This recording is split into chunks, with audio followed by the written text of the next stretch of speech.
একমাত্র আল্লাহর জন্য কুরবানি, আল্লাহর জন্য করব। আমাদের অন্তরের মধ্যে যেন অহংকার না আসে। চারটা জিনিসের প্রতি লক্ষ্য রাখবো। 1 নম্বর আমরা নিয়তের দিকে লক্ষ্য রাখবো, নিয়ত যেন ঠিক থাকে।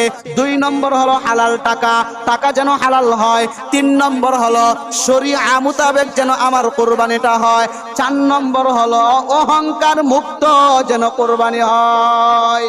অহংকার মুক্ত কুরবানি লাগবে, নিয়ত ঠিক লাগবে, আর একটা হলো হালাল টাকা লাগবে, আর হলো শরীআ মোতাবেক কুরবানি লাগবে, আর হলো অহংকার মুক্ত থাকতে হবে।